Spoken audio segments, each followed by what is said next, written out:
Welcome into WTOL 11 Plus. We are looking at cold weather as we get into Tuesday morning. The wind chill value will be near or below zero, and it won't end there. Some extreme cold to balance out the 10-day forecast. We'll preview that and how long it may last coming up. Plus, a peaceful protest after police body camera caught people's attention on social media. What that video shows and why this group is calling for change. And waiting for answers nearly 3 years later, who police are looking at now in a West Toledo homicide. Thanks for joining us here on this Monday night. I'm Kaylee Marentet. Let's get to your top stories here in a minute. But first, we are actually going to check in with Chief Meteorologist Chris Vickers to look at that forecast. Chris, cold and windy. Sounds like it's going to be sticking around. Yeah, cold and windy weather is going to be sticking around, and we've got the brisk chill across the area. Look at this on satellite radar picture. There's the thicker clouds across the northern half of our viewing area. It does include at least a little light flurry activity coming off of Lake Michigan, off of Lake Erie as well. Clear skies south of Toledo where you have a chance to look up and you'll be able to visibly see the full moon that is out there. Things are quite quiet as colder air is really intruded into much of the country, and it is going to be a typical January feel across much of the region. We will see increasing clouds overnight tonight. By the time we hit tomorrow morning, it is going to be back close to, if not below, zero with that wind chill value. We'll preview that coming up in a few moments. Temperature-wise, we're at 15 in Tiffin, 15 over toward Findlay, 14 in Ottawa. Bryan's at 13 degrees, and up toward Monroe at 18 degrees. Should get cold tonight with the arrival of a little bit of light snow that's going to be out there through the day. Tomorrow, it's not going to be anything widespread, so no worries on that. Just some light snow showers on and off into the afternoon. Here's the clock early in the morning as that light snow activity will begin as a weak system makes its way into the area. Maybe good for a coating or a dusting of light snow. Then Tuesday will be bitterly cold. Wind chill values in the morning below zero, single digits above zero into the afternoon. It is going to be a very cold start to the morning for the kids headed to school. Right around 12 degrees, but the wind chill value is going to be closer to zero, if not a few degrees below zero. A little bit of light snow that falls into the afternoon. It could bring a coating to a minor dusting of snow right around 19 for the afternoon high. I could preview that as well. That wind chill value. Here it is, first thing in the morning. If you're going to be warming that car up in the morning before work, get that warm cup of coffee, or if you're going to drive the kids to school, near or just below zero with that wind chill value. And through the afternoon, it is going to stay single digits. Now, an early heads up to this. How long is this going to last? We'll get a little moderation in the temperatures as we get toward the end of the week. But by the time we hit the weekend and early next week, heads up, an Arctic blast is going to be headed into the area. Now, I often get the question, can it be too cold to snow? The answer to that is no, but the exception is when it gets really cold like this, that air often comes with very dry Arctic air. Kind of takes the moisture out that you need for snow, and also the jet stream dynamics are likely going to go south of us. So we expect the more active winter storm track is going to end up being south of us, even as we get the next round of extreme cold. A little moderation in our temperatures, late week 31 on Thursday, mid-30s Friday into Saturday. So we'll roll into the weekend, making it above freezing. But you're going to notice this. We've got a slew of alert days out there beginning Monday, Tuesday, and into Wednesday for the fact that we're going to be extremely cold in our 10-day forecast. We'll have teens tomorrow morning. Clouds are going to be fairly thick. There's a little bit of light snow that arrives late morning through the early afternoon. Highs right around 18 to 19 degrees. And our 10-day forecast is going to have highs in the upper teens Tuesday. Light snow, good for a coating. Some sunshine returns Wednesday, 21. 31 into Thursday. Friday, you're going to be in the mid-30s. Above freezing Friday into Saturday, but heads up to this system that comes through Saturday. Little rain snow mix ends the weekend on Sunday with some snow, and then 3 alert days Monday, Tuesday, and Wednesday. It is an extended holiday weekend as we get into Monday. Could even be more Tuesday with the temperatures beginning the day below zero and frigid cold wind chills. That's a look at your 10-day forecast. Kaylee, back over to you. We have breaking news for you right now. 2 people have been shot in East Toledo. Police confirm it happened in the 1700 block of Star just before 5:30. Officers are investigating the area behind the Toledo Sports Center. No word on their conditions or any potential suspects. Stay with WTOL 11 for any updates. Watch out. Ow! Watch out. Back up. Back up. Watch out. Now on WTOL 11 Plus, it's the body camera video that has people talking. Some people in Sandusky are outraged after seeing that view from an officer. Video the Sandusky police chief says needs greater context. Several people in that community gathered to protest what they saw. Steve Iwanek is there tracking the developments and has the response from police. Well, Kaylee, the meeting is still going on. At the beginning of the meeting, there was a chance for public comment, and some of the protesters went up and spoke to the city commission, asking questions about the officers' actions and demanding accountability and reform from the department. The protest comes weeks after a video surfaced on social media of Sandusky police body cam showing officers subduing 28-year-old suspect Scotty Scott. Scott had several active warrants for his arrest on charges including felony robbery and theft. Police say during his arrest, when an officer tried to handcuff him, he took off. Eventually, an officer caught up and tried to put Scott in cuffs, but police say Scott unholstered the officer's taser and tased the officer in the leg. That's when the controversial body cam video begins, showing multiple officers joining in to subdue Scott, who was actively resisting. The footage showed Scott being tased and getting hit multiple times by officers while on the ground. They are actions that one protester, Earl White, says are wrong, and in order to fix it, police need mental health reform. I think mental health needs to be addressed all around the board, and the cops need to have mental health evaluations before they even execute their duty. You know, because like I said, mental health and substance abuse is a big crisis around here. Now, we plan on speaking with the mayor and the police chief once the meeting is over, and we will have a full recap of the protests and the meeting coming up tonight at 11. In Sandusky, Steve Iwanek, WTOL 11.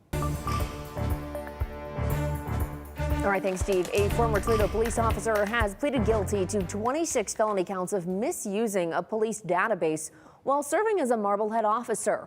That's according to Ottawa County Common Pleas Court. Michael Shearer was fired by the village in July. Records obtained by 11 Investigates in the summer indicate the department believed he inappropriately ran more than 124 background checks while off duty. Shearer previously resigned under investigation for other incidents in Toledo and Woodville. 11 Investigates reported on issues with the OPATA database in February. Court records say Shearer is set to be sentenced on March 7th. Toledo police are investigating a shooting from early Sunday morning that left one man dead. According to officers, they responded to Hazelhurst Avenue just off of Berdan and found Marquise Turner shot. He was taken to the hospital where he later died. Police have not made an arrest in the case. We'll keep you updated when we learn more. We're also learning more about a teenager who was shot in West Toledo. This happened in the parking lot of XZ Mart on Sylvania Avenue and Kelly Avenue just before 9 last night. According to police, the victim is a 17-year-old. Police got to the scene and found the teen shot in the arm. He is expected to survive, but no arrests have been made at this time. If you have information on either of these shootings, you should call or text Crime Stoppers at the number on your screen. Well, speaking of West Toledo, people on Kershaw Avenue have been left with questions for years regarding an unsolved homicide. Now, tonight, we can finally share what happened, according to police. Michael Sandlin has this story. It's 9:15 at night on September 21st, 2022.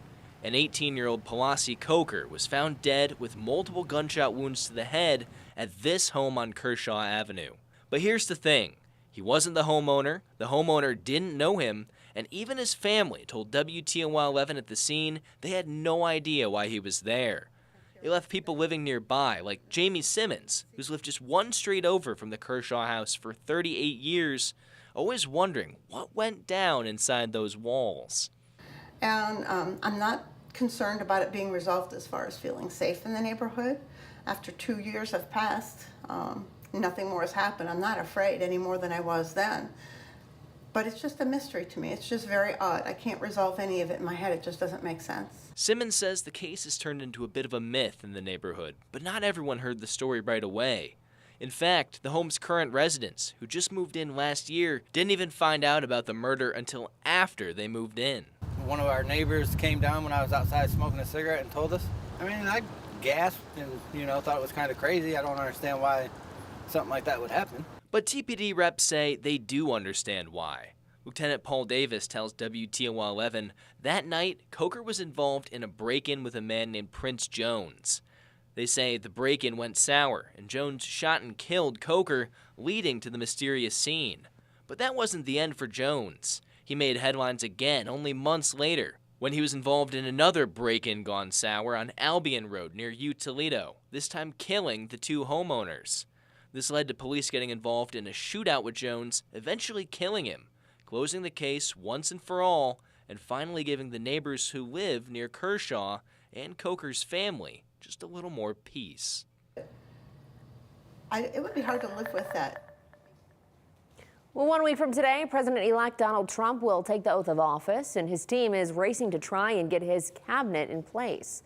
For weeks, senators have been meeting privately with a number of President-elect Trump's cabinet picks, but now they have the chance to grill them about their record in public. Confirmation hearings will start Wednesday for former Florida Attorney General Pam Bondi, who was elected to lead the Justice Department. Senators are expected to question her about plans for the pending January 6th prosecutions.